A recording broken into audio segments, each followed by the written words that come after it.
Welcome to the Deep Dive, where we cut through the noise and give you the most important insights from a stack of sources. Today, we're diving into a genuinely pivotal shift in New York State's clean energy strategy. That's right. Specifically, a bold new direction for nuclear power. This isn't just about adding another power source, it's really a strategic play designed to reshape the state's entire energy landscape. Absolutely. And our deep dive today centers on a major, very recent announcement from Governor Hochul's office. Okay. But to really get the significance, we'll also need to touch on some background from a key energy summit held last year and explore some compelling arguments from leading nuclear energy advocacy groups. Right. So our mission for you is to unpack the strategic thinking behind this big decision, what it means for New York's, frankly, very ambitious climate goals, and how it's being received by energy experts, environmental leaders. Get ready for some serious insights. Let's do it.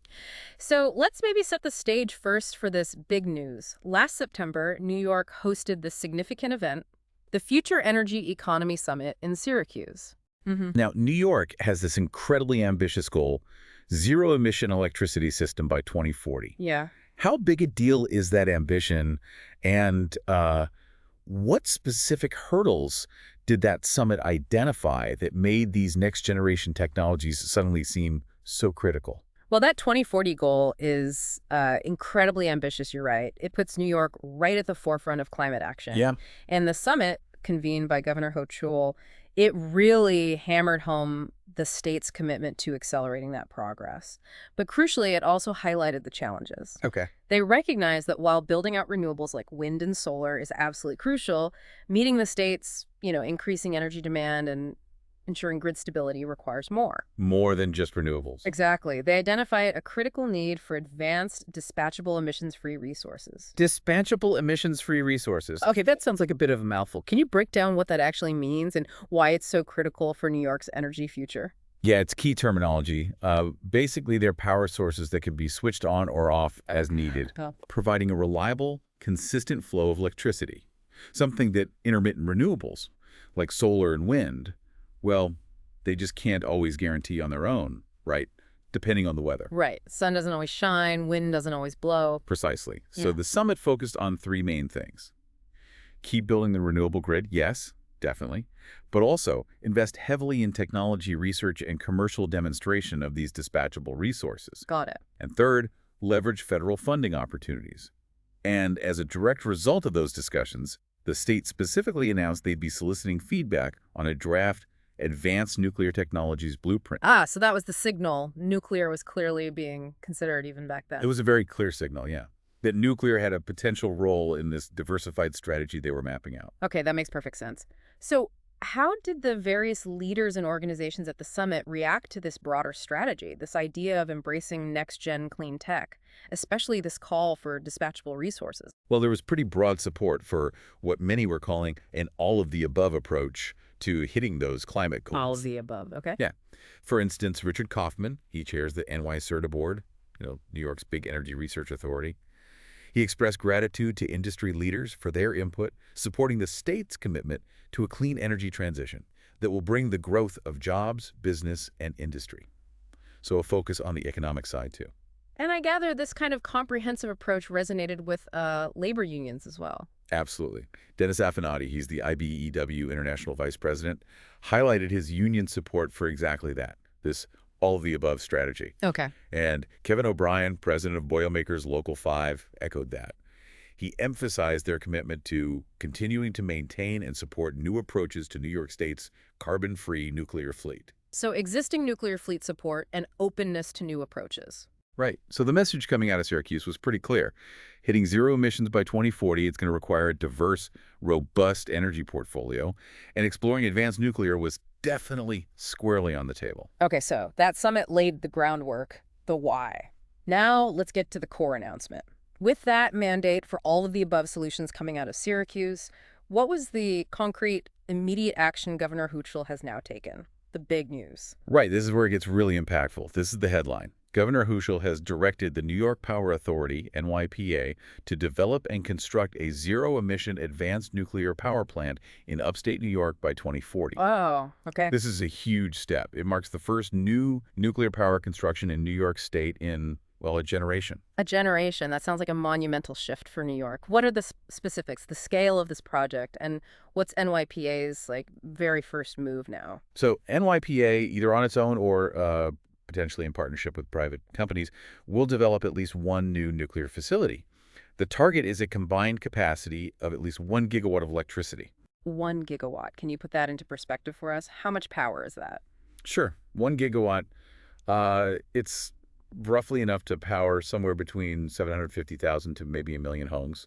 So it's a substantial boost to New York's clean energy supply, and a really significant chunk. Okay, that's serious power. It is. And their immediate next steps. They're already starting evaluations of technologies, different business models, potential locations upstate. This includes looking hard at site and technology feasibility, and crucially, securing the key partnerships you'd need for a project of this scale.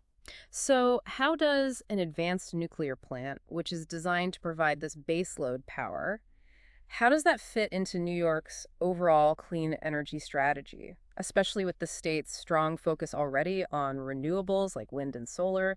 Is this like a shift away from renewables? No, not a shift away. That's a really important point. It's better described as a strategic enhancement. Okay. This advanced nuclear plant is designed specifically to provide that crucial baseload power. That means the Mhm. consistent, always-on foundation that's just vital for a modern grid. Right. Think about it. As New York electrifies more of its economy, transportation, buildings, you name it, the demand for electricity is going to soar. Mm-hmm. And because renewables like wind and solar, they naturally fluctuate with the weather, right? Hmm. Having a reliable, emissions-free, 24/7 power source like advanced nuclear becomes absolutely essential. For maintaining grid stability, meeting that growing, constant demand, it really complements renewables. It doesn't compete with them. Complements, not competes. Got it. That sounds like a very intentional move, then, to ensure grid reliability and meet those climate goals. So, what's the immediate reaction been to this specific directive, the one telling NYPA to build a new nuclear plant? Well, the response from proponents, especially those focused on nuclear's role in decarbonization and grid stability, it's been overwhelmingly positive, really enthusiastic. Okay, like who? For example, Dietmar Deturing of Nuclear New York, he lauded Governor Hochul for making the smartest use of public power. He emphasized, quote, nuclear energy is not new to NYPA. It has built and operated reactors for decades. Ah, so NYPA has experience. Exactly. He sees this as, quote, bold, practical leadership that will benefit generations of New Yorkers. Those are certainly strong words of support. Did other advocacy groups echo that? Maybe from different perspectives, like environmental or youth-focused groups? Absolutely. Hunter Dare, he's a co-founder of NICE Columbia, that's nuclear. It's clean energy. He praised the move, specifically highlighting that, quote, advanced nuclear is the only 24/7 zero-emission technology ready today that can deliver on that promise. Ready today. Okay. And Heather Hoff, co-founder of Mothers for Nuclear, she added a really personal perspective. She said that by supporting the advancement of nuclear, Governor Kathy Hochul has shown that she shares the hopes of moms everywhere for a clean energy future that enables our children to have healthy, productive lives. Wow. So yeah, these groups are clearly seeing this as a landmark decision, something that aligns with their vision for a clean energy future powered by reliable, zero-carbon sources. Okay, so there's specific praise for this announcement, distinct from the general all-of-the-above support back at the summit. Exactly. This is reacting to the concrete action.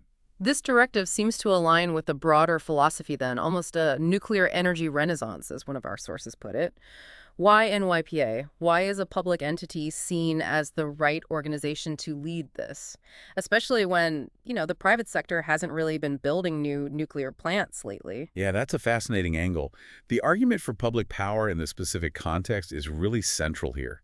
NYPA is, well, uniquely positioned How so? because unlike profit-driven private developers, its mandate is purely to serve the public interest. It's free from those short-term shareholder demands that often make really long-term high-capital projects like nuclear power, well, challenging for private companies. Right, the quarterly earnings pressure. Exactly. Our sources argue that nuclear energy is, at its core, infrastructure, like bridges or rail lines. These things have lifespans approaching 100 years. A century. Wow. Yeah, they're long-lived public assets. Yeah. And they offer this powerful trifecta: dependable baseload electricity, zero carbon emissions, and a remarkably small physical footprint compared to other sources. Okay. The private sector, largely because of perceived market failures and those huge upfront costs, has mostly shied away from new nuclear construction in the U.S. recently. So NYPA stepping in isn't really crowding anyone out. It's filling a gap. It's filling a critical vacuum Yeah. and perhaps even de-risking the path for future private partners down the road. That makes a lot of sense. Public leadership for public infrastructure. And Yeah. why now? Why is this considered the moment for New York to make this move? What's driving the urgency? That's a great question about timing and opportunity. And the answer seems to be federal policy. It's created this rare window, a real incentive. How so? Through initiatives like the Inflation Reduction Act, the IRA, there's significant financial support available, tax credits, loan programs specifically for new nuclear projects. But, and this is key, it's for those who move quickly. Use it or lose it, basically. Pretty much. Entities that hesitate risk missing out on this crucial funding. And the industry itself is also ready. You've got companies like Westinghouse pledging to build these new advanced reactors.